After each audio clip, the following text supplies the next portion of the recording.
Albert Einstein once said, "Everybody's a genius.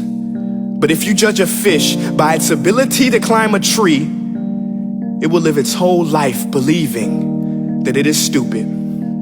Ladies and gentlemen of the jury, today on trial we have modern day schooling. Glad you could come. Not only does he make fish climb trees, but also makes them climb down and do a 10-mile run. Tell me, school, are you proud of the things you've done? Turning millions of people into robots, do you find that fun? Do you realize how many kids relate to that fish swimming upstream in class, never finding their gifts, thinking they are stupid, believing they are useless? Well, the time has come, no more excuses. I call school to the stand and accuse him of killing creativity, individuality, and being intellectually abusive. He's an ancient institution that has outlived his usage. So, Your Honor, this concludes my opening statement, and if I may present the evidence of my case, I will prove it. Proceed. Exhibit A. Here's a modern day phone. Recognize it? Here's a phone from 150 years ago. Big difference, right? Stay with me. Here's a car from today, and here's a car from 150 years ago. Big difference, right? Well, get this. Here's a classroom of today, and here's a class we used 150 years ago. Now, ain't that a shame? In literally more than a century, nothing has changed. Yet you claim to prepare students for the future? But with evidence like that, I must ask, do you prepare students for the future or the past?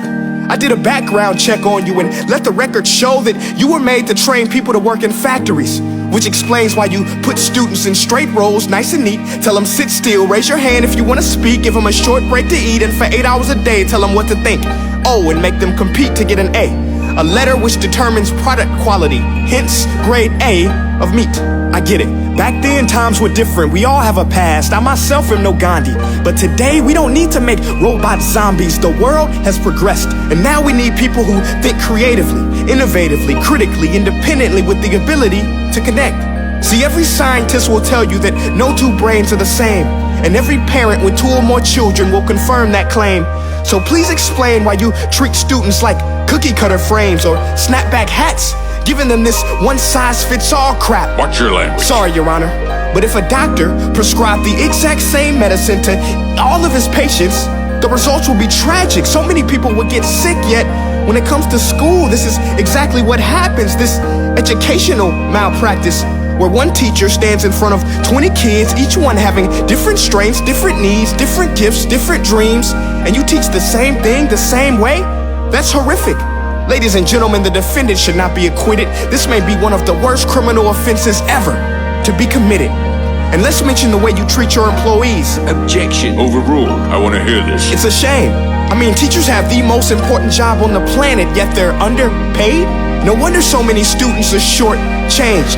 Let's be honest, teachers should earn just as much as doctors, because a doctor can do heart surgery and save the life of a kid, but a great teacher can reach the heart of that kid and allow him to truly live. See, teachers are heroes that often get blamed, but they're not the problem. They work in a system without many options or rights. Curriculums are created by policymakers, most of which have never taught a day in their life. Just obsessed with standardized tests. They think bubbling in a multiple choice question will determine success. That's outlandish. In fact, these tests are too cruel to be used and should be abandoned, but don't take my word for it. Take Frederick J. Kelly, the man who invented standardized testing, who said, and I quote, "These tests are too cruel to be used and should be abandoned." Ladies and gentlemen of the jury, if we continue down this road, the results will be lethal. I don't have much faith in school, but I do have faith in people. And if we can customize healthcare, cars, and Facebook pages, then it is our duty to do the same for education, to upgrade it, change it, do away with school spirit, because that's useless. Unless we're working to bring the spirit out of each and every student, that should be our task. No more Common Core. Instead, let's reach the core of every heart in every class. Sure, math is important, but no more than art or dance. Let's give every gift an equal chance. I know this sounds like a dream, but countries like Finland are doing impressive things. They have shorter school days, teachers make a decent wage, homework is non-existent, and they focus on collaboration instead of competition. But here's the kicker, boys and girls. Their educational system outperforms every other country in the world. Other places like Singapore are succeeding rapidly. Schools like Montessori, programs like Khan Academy. There is no single solution, but let's get moving. Because while students may be 20% of our population, they are 100% of our future. So let's attend to their dreams, and there's no telling what we can achieve. This is a world in which I believe, a world where fish are no longer forced to climb trees. I rest my case.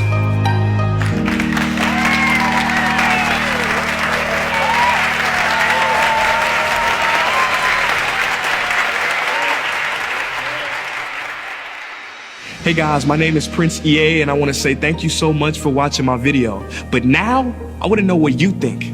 How can we together create a more efficient, effective, and just better future of learning?